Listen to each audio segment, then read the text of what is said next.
You're the man back there, man. I tell we've been cutting the music off real strong because copyright stuff. Yeah. So what? Don't need music to get me banned. No. Dun, dun, dun, dun, dun, dun. Captain Stephen SHAKESHAFT joins us live now in Studio One.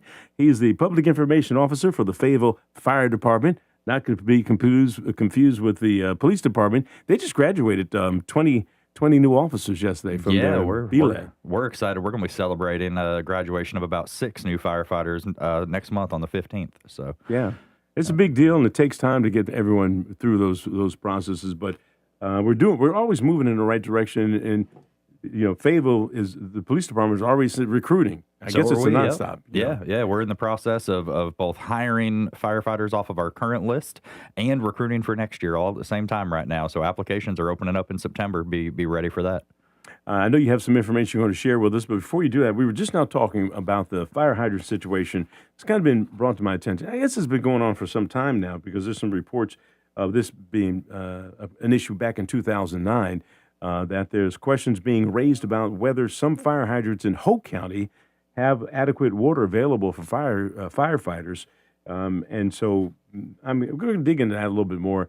That Cumberland County, Fayetteville doesn't have that issue at all. We're okay. Yeah, we have a robust water system with PWC, and our hydrant system, our ISO rating, a large portion of being an ISO Class 1, I believe it's like 40%, is your water supply. Not only your hydrants, but also how you move water and how fast you can get that onto a fire. So the city of Fayetteville, ISO Class 1, can't get any better on paper. A large portion of that is our water supply, and PWC does a great job. There's obviously areas when you get into more rural communities that are going to have less hydrants. You think about if your home is on a well, that means there's probably not a water main nearby. That's why it's on a well. So there's less hydrants the more rural you get, but we have plans in place for that.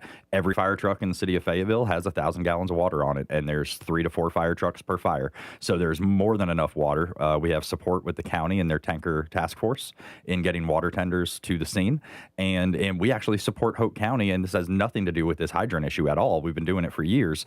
If you get out in the western part of Fayetteville, Station 11, Stony Point Volunteer Fire Department, we support Hoke County with fires out there. So I don't know what that particular issue is, but it's not something you need to worry about in Fayetteville and Cumberland County. The water's available. Well, and then you wonder about even Moore County, for example, all the golf courses they have out there and drought conditions sometimes, like we're in right now. Yeah. These wells dry up. And so anyways, it is a concern for folks. And we were talking a little bit off camera about the impact in terms of insurance if you have a fire hydrant near you. It's not that much of an issue for if you live in Fayetteville or Cumberland County. Well, I can speak for Fayetteville that, we are that ISO Class 1. So while your insurance is going to ask you how far is the nearest fire hydrant from your home, that's not the only factor that's coming into play. And when you have an agency that is so highly rated and understands that water's coming to them, it's one factor. It's not the total factor. Vic, you got a fire hydrant near your house at all that you know of? As far as I know, yes. It's pretty close. Yeah. I used to like to have one out in front so I could jump over top of it. You know the little jump thing you used to do over a fire hydrant? I'll take your word for it. You non-city slickers. Yeah, come on now. We used to jump the parking meters. You go up and run and grab it and jump over it. I've never been able to jump that high, so I was the water boy for the basketball team. The water boy. Okay, look, Vic, you're cleared off camera here.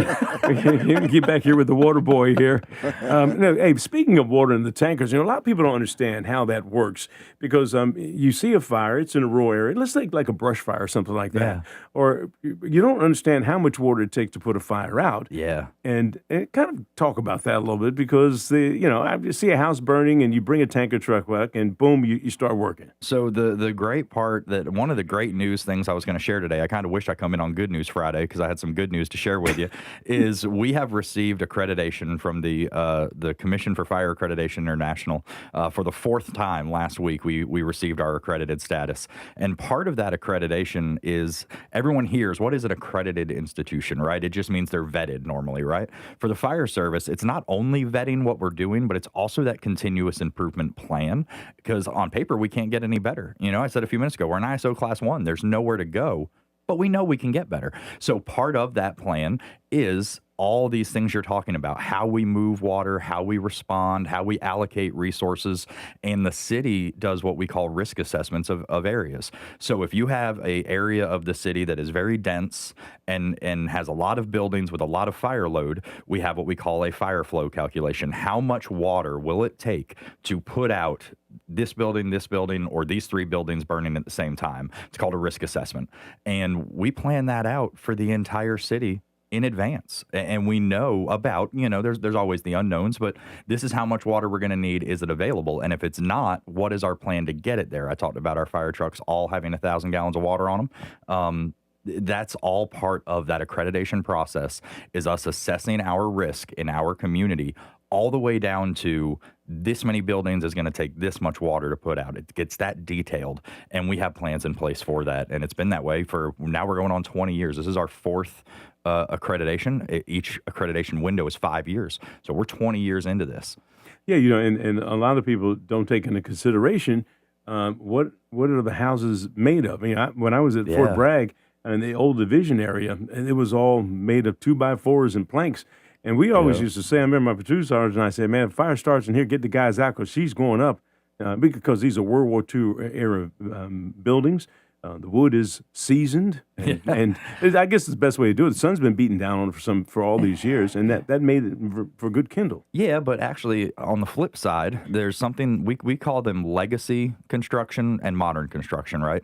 And if you look at studies done on legacy construction, even older construction that is seasoned, as you would say, holds up better in the event of full fire impingement than modern construction, because modern construction is full of hydrocarbons and synthetics, and it's built very differently. So it's legacy buildings, older buildings actually take longer to start that fire going. And that's, again, another thing that we plan out when we're looking and we're assessing the city. What areas of the city are older construction that might not have sprinklers? So while they may be built very strong and you don't have to worry about, them coming down in a windstorm, they're built strong, but they don't have sprinklers. So we might need a different kind of protection in that area versus a newer construction area that is modern construction built with hydrocarbon products, synthetic products, but it has sprinklers. So hopefully if a fire happens, it's going to keep that fire in check till we get there. So all those factors come into play. So, we are in summer months. It's not a big deal right now with any space heaters or anything like that, but we're getting ready to get there. Yep. And for everybody, including you, Vic, I'm bringing you up here. If you have a kerosene heater, you can get carbon monoxide poisoning. This man right here, he probably spit out his coffee. I was riding down the road. What did you just say? I said, well, if you have a kerosene heater, you're okay, and don't worry about any carbon monoxide. He got in here and scolded me about that, and we're not there yet in terms, because it's going to get hot again next week. On it, yeah. But if some people are going to start thinking about space heaters and electrical heaters and things like that. You should have changed your smoke detectors right now, the batteries and all that stuff. Yep. When the time changed. Change your batteries. Right. But all that we're stuff. in the new millennium as we get new smoke alarms in your homes.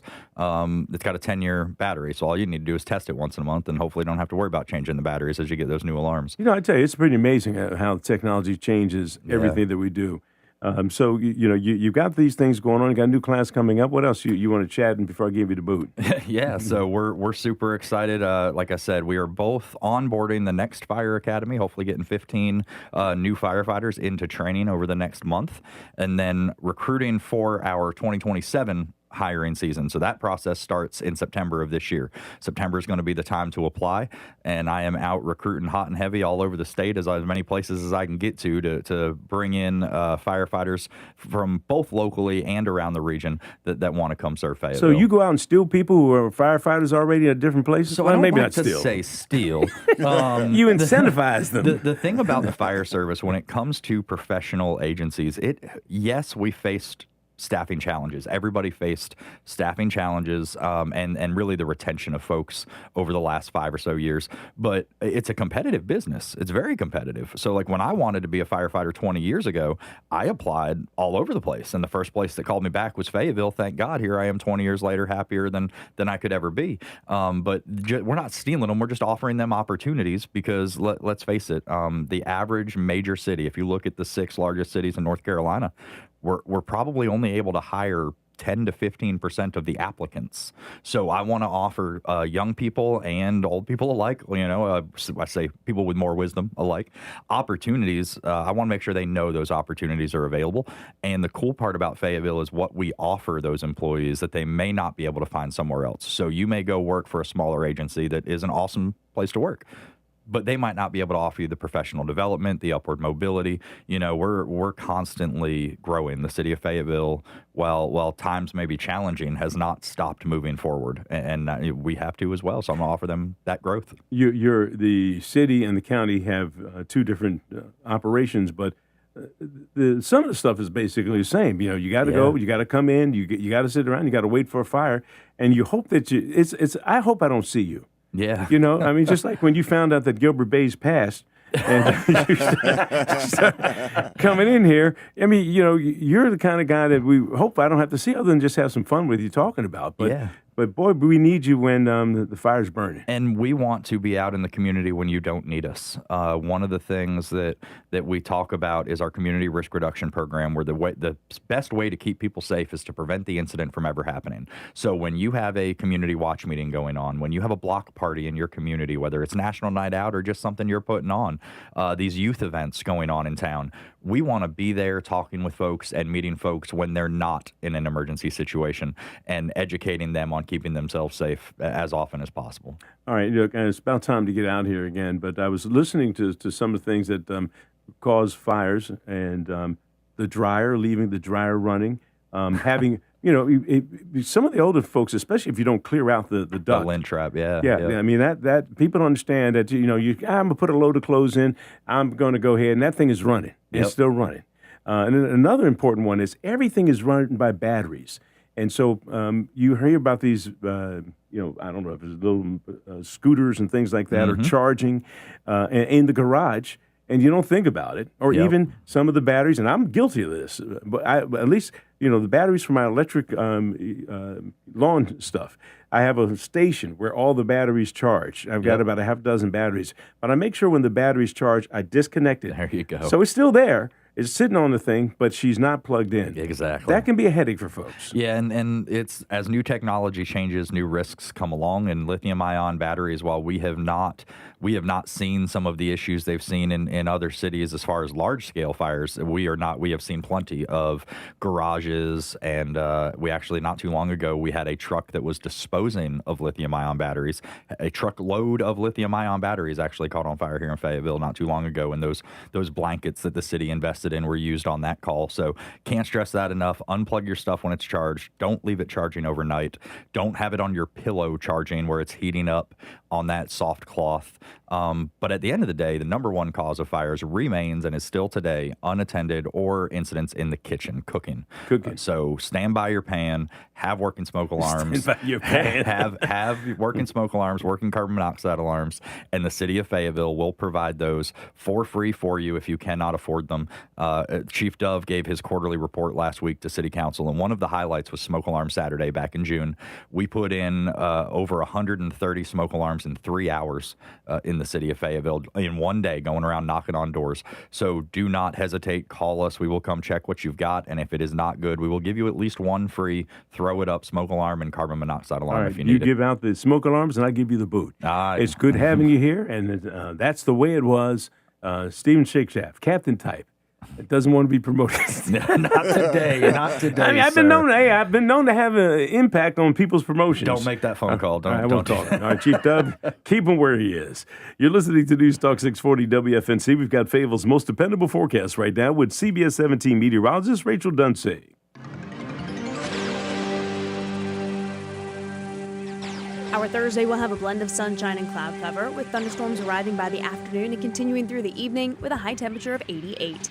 Tonight we'll have scattered thunderstorms come to an end with a low of 73, and Friday will be mostly cloudy with rain and storms, especially in the afternoon, with a high of 88.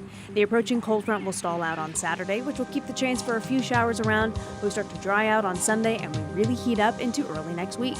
That is your Fayetteville forecast. I'm CBS 17 meteorologist Rachel Dunsey. All right, Rachel, right now, 73 degrees. I'm bringing up the big camera because I want you to see the boot happen in person.